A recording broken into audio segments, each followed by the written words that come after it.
मेरे प्यारे साथियों नमस्कार। दोस्तों, आज हम आपको रामायण के कुछ ऐसे तथ्यों के बारे में बताएंगे जिसे सुनकर आप भाव विभोर हो जाएंगे और आपकी आंखों से भावना के आंसू टपकने लगेंगे। इसलिए मित्रों, आप इस कथा को बड़े ही ध्यान से और अंत तक अवश्य सुनिए। दोस्तों, इस कथा को हम भगवान श्री कृष्ण के जन्म से प्रारंभ करते हैं। दोस्तों, भगवान श्री कृष्ण माता देवकी के गर्भ से अवतार लेते हैं, लेकिन भगवान कृष्ण माता देवकी के पास अधिक समय तक नहीं ठहरे। वह जन्म के कुछ ही समय बाद माता यशोदा के पास आ गए थे। तो दोस्तों, क्या आपको ये पता है कि इसका क्या कारण है? दोस्तों, आपको क्या लगता है, क्या भगवान कृष्ण कंस के भय के कारण माता यशोदा के पास आ गए थे? दोस्तों, आज हम आपको इसका कारण बताने जा रहे हैं, जिसके लिए हमें रामायण के कुछ तथ्यों को देखना होगा। मित्रों, जब भी हम रामायण को पढ़ते हैं तो हमें ये लगने लगता है कि भगवान राम के वन जाने के पीछे माता कैकेयी दोषी हैं।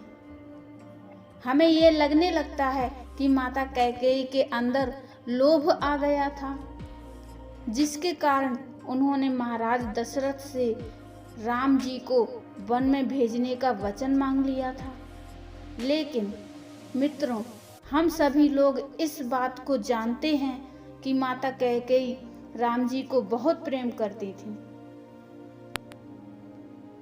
तो दोस्तों, मैं आपसे यही पूछना चाहूंगी कि जहां पर भगवान का प्रेम हो, वहां पर काम, क्रोध, लोभ, मोह कैसे हो सकता है? आपका क्या कहना है? काम, क्रोध, लोभ, मोह हो सकता है? नहीं हो सकता। और शायद आप सब लोगों का भी उत्तर यही होगा कि जहां पर भगवान का प्रेम हो, वहां पर काम, क्रोध, लोभ, मोह नहीं हो सकता। तो दोस्तों, ऐसा क्या हुआ जिसके कारण माता कैकेयी को राम जी को वनवास भेजने का वचन मांगना पड़ा? और क्यों भगवान श्री कृष्ण जन्म लेने के कुछ ही समय बाद माता यशोदा के पास चले गए? दोस्तों, माता कैकेयी यह जानती थीं कि प्रभु राम भगवान विष्णु के अवतार हैं। एक दिन की बात है, जब भगवान राम माता कैकेयी के पास आए और बोले, मैया, मैं आपसे कुछ मांगना चाहता हूँ। तो माता कैकेयी ने राम जी को बड़े ही प्यार से हृदय से लगा लिया और बड़े ही प्यार से कहा, कहो क्या चाहिए राम?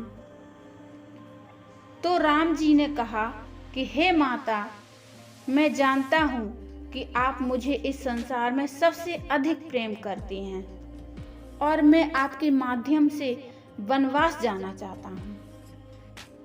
अब माता कैकेयी तो यह जानती ही थी कि राम जी विष्णु भगवान के अवतार हैं।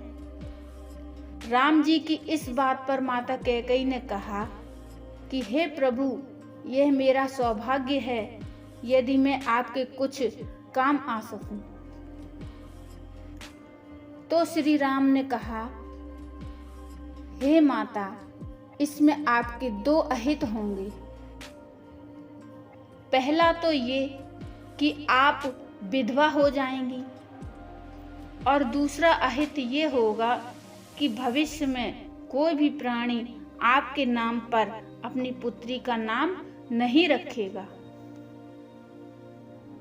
यह बात सुनकर माता बोली, प्रभु, मुझे ये दोनों अहित मंजूर हैं, मुझे सब मंजूर है, लेकिन इसके बदले मुझे क्या मिलेगा? तो भगवान श्री राम ने कहा कि हे माता, मांगो, क्या मांगती हो? तो माता कैकेयी बोली कि हे प्रभु, यदि आप मुझे कुछ देना ही चाहते हो तो आपको अपना अगला अवतार मेरे ही गर्भ से लेना होगा। तो माता कैकेयी की बातों को सुनकर प्रभु मुस्कुराए और बोले कि हे माता, यह वरदान तो मैं माता देवकी को पहले ही दे चुका हूँ, लेकिन मैं आपको ये वरदान देता हूँ कि माता देवकी के गर्भ से जन्म लेने के बावजूद मैं अपना सारा बचपन कृष्ण अवतार के रूप में आपकी गोद में ही खेलूंगा और आप इस संसार में यशोदा मैया के नाम से जानी जाएंगी। तो इसलिए दोस्तों, अब से आप कभी भी अपने हृदय में मैया कैकेयी के लिए घृणा का भाव नहीं लाइए, क्योंकि इसके लिए माता कैकेयी को जो विष पीना पड़ा, उस विष की पीड़ा का अनुभव कर पाना हर किसी के बस की बात नहीं है। दोस्तों, इस संसार में जो भी घटित होता है, कुछ भी घट रहा हो, वो सब प्रभु की मर्जी से ही होता है। इस संसार में जो भी घटित होता है, उसके पीछे कोई ना कोई कारण अवश्य होता है। तो दोस्तों, इसी के साथ आज की ये कथा समाप्त होती है। दोस्तों, आपको ये कथा कैसी लगी मुझे कमेंट में ज़रूर बताइए। कथा अच्छी लगी हो तो लाइक कर दीजिए और चैनल को सब्सक्राइब कर लीजिए और हाँ, बेल आइकन को ज़रूर प्रेस करिए, जिससे आपको आने वाली नोटिफिकेशन मिल जाए। और कथा को सुनने के लिए धन्यवाद। मिलते हैं फिर एक और अच्छी सी कथा को लेकर। तब तक के लिए नमस्कार, धन्यवाद, जय श्री राम।